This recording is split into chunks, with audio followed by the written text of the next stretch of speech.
సీత ఏదో వంక చెప్పి ఎక్కడికో వెళ్తోంది. ఎలా అయినా కూపీలాగాలి. ఆ సీక్రెట్ బయటకు వస్తే కానీ నేను మనశ్శాంతిగా బతకలేను. ముందు సీత సంగతి, ఆ తర్వాత హారతి సంగతి తేల్చాలి.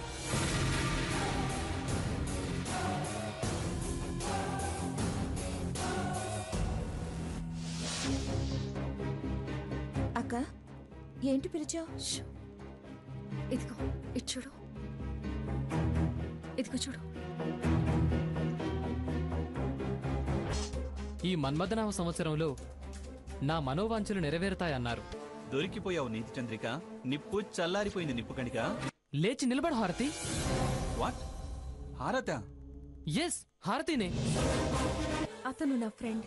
ఇంతకు ముందు మీరు మాట్లాడుకున్న మాటలు ఫ్రెండ్షిప్ లో మాట్లాడుకునే మాటలా లేవే. సాకేత్, నా మాట విను ప్లీజ్. మనం బయటకెళ్ళి మాట్లాడుకుందాం. ఏ, నీతో నాకు మాటలేంటి? సాకేత్, సాకేత్. హారతి,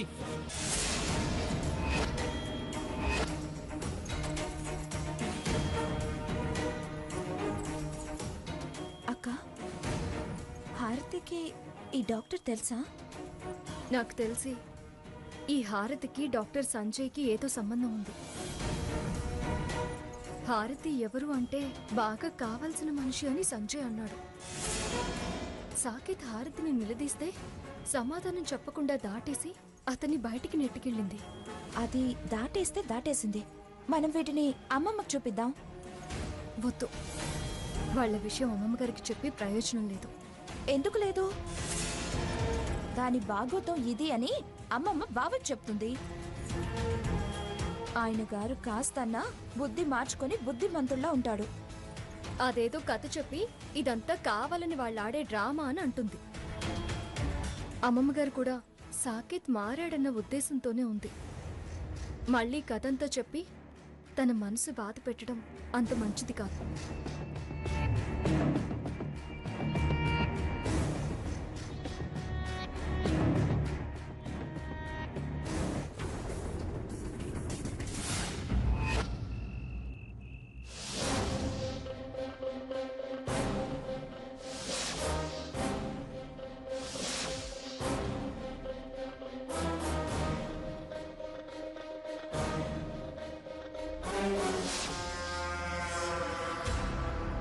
సంజయ్ నాతో మాట్లాడిన మాటలు విని మిస్అండర్స్టాండ్ చేసుకున్నాడా? కోపం వచ్చిందా? లేకపోతే మనసులో మరేదన్నా కన్ఫర్మ్ చేసుకున్నాడా? తొందరగా అనుమానించే స్వభావం ఉన్న మనిషి కాబట్టే ఇలా రియాక్ట్ అయి ఉంటాడు. సో నాగ్గా డీల్ చేయాలి, స్మూత్గా హ్యాండిల్ చేయాలి. వివరాలు చెప్తాను. రేపు టెంపుల్కి రమ్మని SMS చేస్తే? Good idea.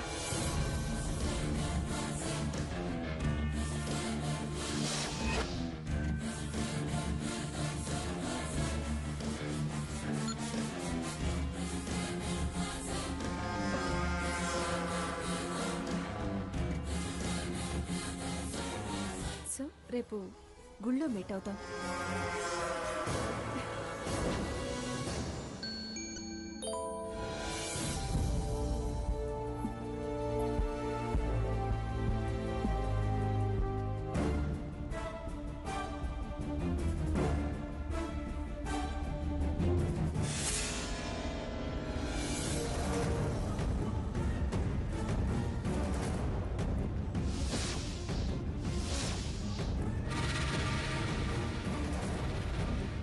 బావా,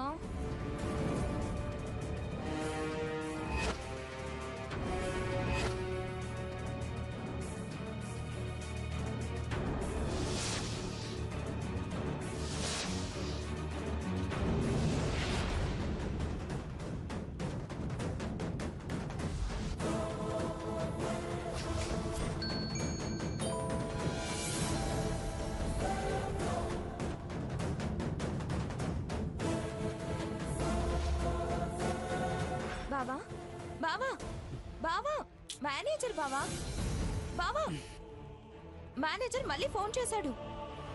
ఇదిగో చూడు. అది కాల్ కాదు, SMS.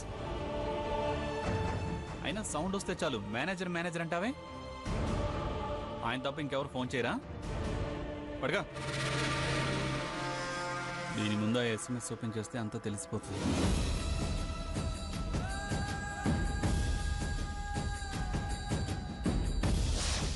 పొద్దున్నుంచి ఆయనే కదా రిపీటెడ్ గా చేస్తున్నాడు. అందుకే మేనేజరే అనుకున్నాను. సంతోషించాలే గానీ పడుకో.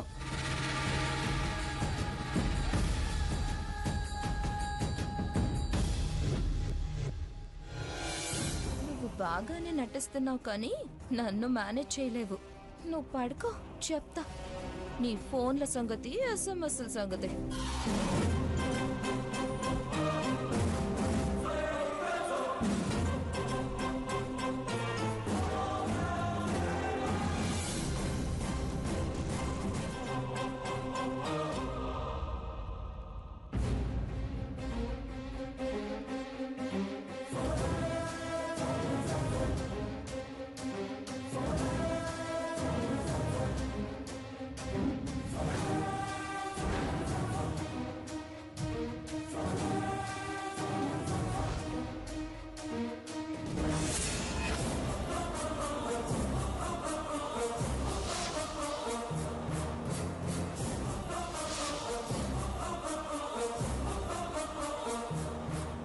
నీకు బుద్ధి లేదు బావా, ఈ జన్మకి రాదు కూడా.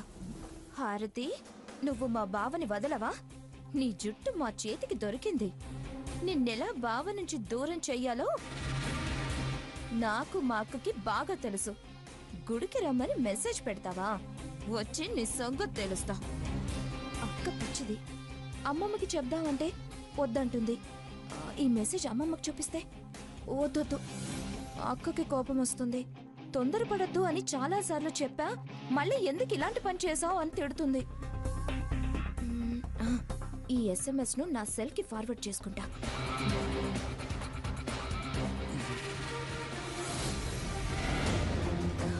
కదులుతున్నాడు. తెల్లారేలోపు ఎలాగైనా ఫార్వర్డ్ చేసుకుంటాలే.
రాత్రి అసలు సాకేత్ మెసేజ్ చూసుంటాడా?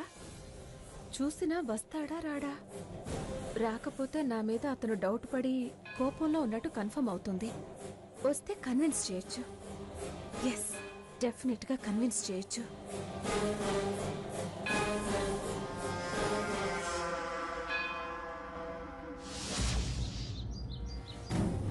అమ్మమ్మ గారు, అమ్మమ్మ గారు. బావా, ఎక్కడికి ఎర్లీగా బయలుదేరుతున్నావు? బయటికి వెళ్ళేటప్పుడు ఎక్కడికే నడకూడదని గ్రాని ఎన్నిసార్లు చెప్పింది? ఏదైనా ముఖ్యమైన పని మీద వెళ్ళేటప్పుడు అడగద్దు అంది. నువ్వేమైనా ముఖ్యమైన పని మీద వెళ్తున్నావా? అవును, చాలా చాలా ముఖ్యమైన పని మీదే వెళ్తున్నాను. గ్రానికి చెప్పకుండా ఏ ముఖ్యమైన పని మీద పెడుతున్నావురా? గోవిందా గోవిందా, ఇంకే ముఖ్యమైన పని? ఊరికే అది అడిగిందని అలా అన్నా.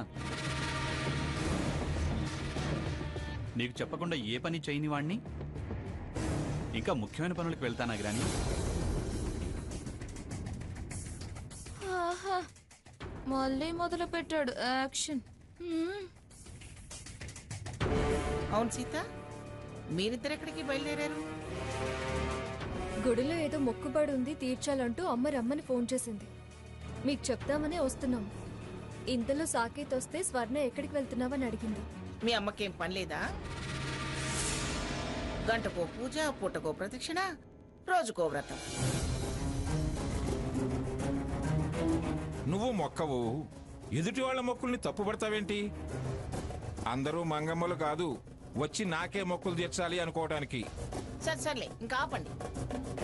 మాట అనే సందు దొరికితే చాలు లెక్చర్లు ఇస్తుంటారు, లెక్చర్.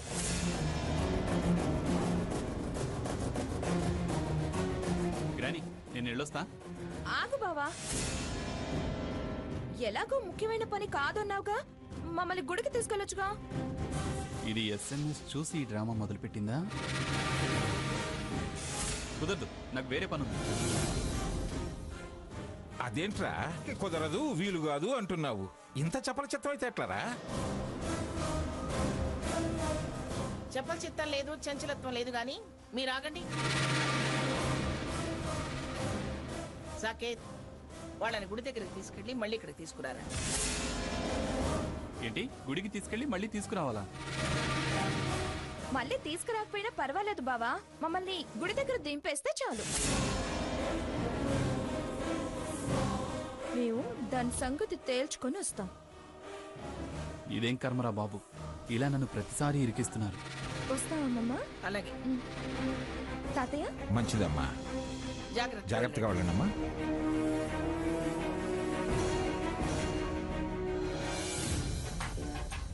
మంగ, అది ఈ లక్ష్మీను ఆనందు. చాలు ఇంకా ఆపండి. ఏంటి, సాకేత్ ఇంకా రాలేదు? ఇంత టైం అయింది, అసలు వస్తాడా రాడా?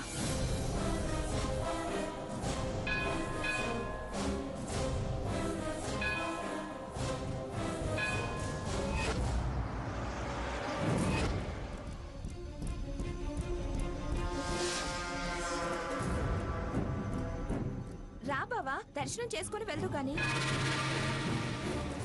ఇది దేవుడి దర్శనం అంటోందా, హారతి దర్శనం అంటోందా? రా సాకేత్, హారతిని తీసుకొని దండవైనా పెట్టుకుని వెళ్దు గాని. ఖచ్చితంగా వీళ్ళకు తనొచ్చిన సంగతి తెలుసు. మీరు వెళ్ళండి, నేను ఈ లోపు ఆఫీస్ దాకా వెళ్ళి మళ్ళీ వచ్చి మిమ్మల్ని పికప్ చేసుకెళ్తాను. సరే బావా, బాయ్. నువ్వు రాకపోవటమే మంచిది, దాని తాట మేమే అడ్డు లేకుండా ఒలిచి ఆరేయచ్చు. సరే అక్క, పద.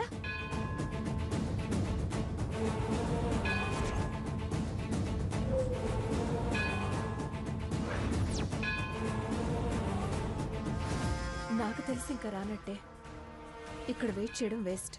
పర్సనల్గా కలిసి డీల్ చేయాలి.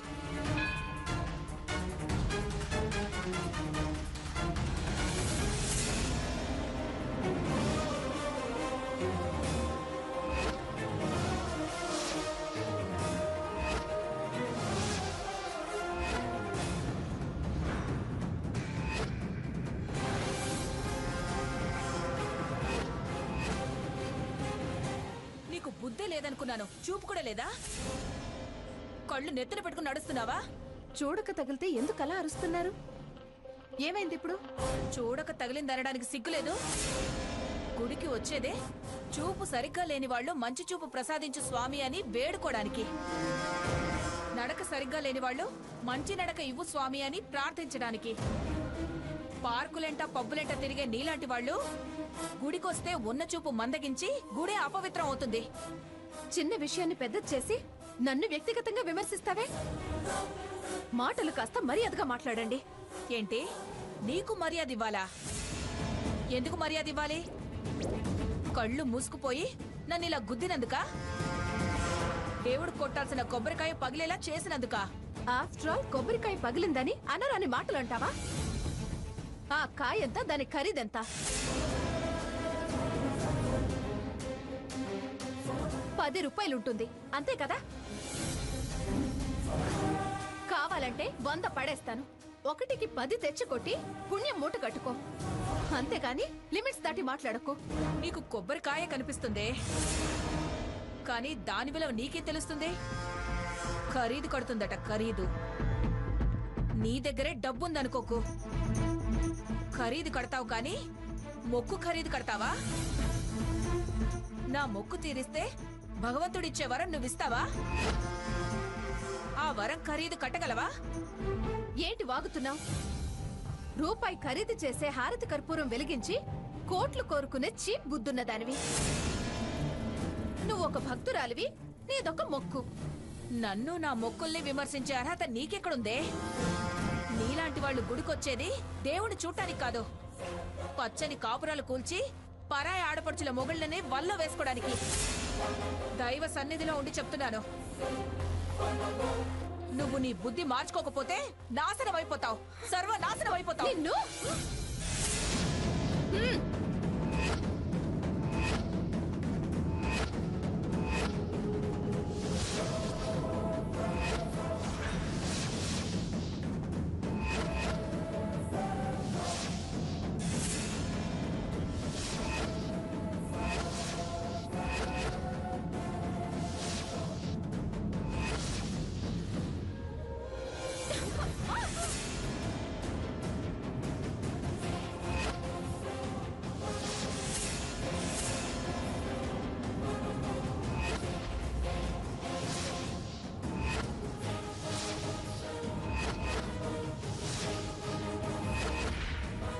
ఎంత ధైర్యమే నీకు? మా అమ్మ మీద చెయ్యెత్తుతావా? ఇక్కడి నుంచి ఒక్క తోపు తోస్తే కింద పడి కాలో చెయ్యో విరిగి ఆ బిచ్చగాళ్ల వరుసలో బొచ్చ చాస్తూ ధర్మం చేయండి అమ్మా అంటూ బ్రతకాల్సి వస్తుంది. ఏంటమ్మా అసలేం జరిగింది? నీ మీద ఎందుకు చేయెత్తింది? చూసుకోకుండా వచ్చి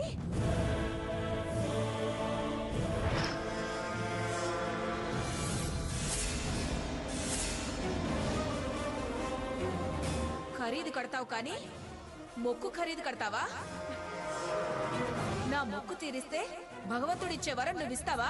రూపాయి ఖరీదు చేసే హారతి కర్పూరం వెలిగించి కోట్లు కోరుకునే చీప్ బుద్ధున్న దానివి. నువ్వు ఒక భక్తురాలివి, నీదొక మొక్కు. 100 పారేస్తా, 10 కాయలు కొనుక్కో. నీదో భక్తి, నువ్వో భక్తురాలివని ఎన్నెన్ని మాటలందో. తప్పు నీ దగ్గర పెట్టుకొని మా అమ్మ మీద చెయ్యెత్తుతావా? ఆఫ్టర్ ఆల్ కొబ్బరికాయ కోసం అన్ని మాటలు అనాలా? ఆఫ్టర్ ఆల్ అని ఇంకొకసారి అన్నావంటే పళ్ళు రాల్తాయి. కాయ పగిలినట్టే నీ మాడి కూడా పగులుతుంది. ఏ కొడతావా? నొరికి పోగులేస్తా. కొడతావా అంటావే? అసలు ఇక్కడ పనే ఉండొచ్చావే? టెంపుల్ కి ఎవరైనా రావచ్చు, ఎందుకొచ్చావని అడగటానికి నువ్వెవరివే? దొంగ నాటకాలు ఆడకు. నువ్వెందుకొచ్చావో, మా ఆయన అట్నుంచట ఎందుకెళ్ళాడో మాకు బాగా తెలుసు.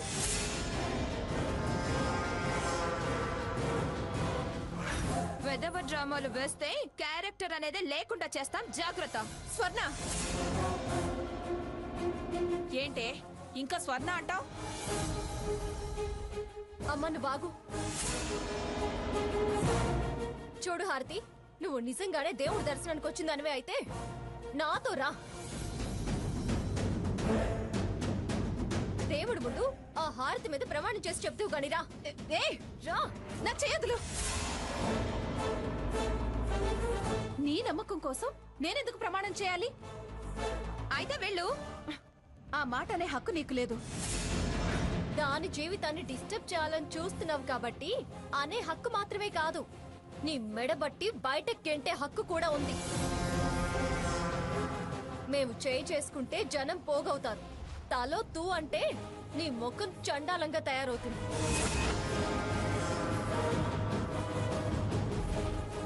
మర్యాదగా ఇక్కడి నుంచి వెళ్తావా లేదా? ఛీ, ఇంత లేబర్ మనుషులు అనుకోలేదు.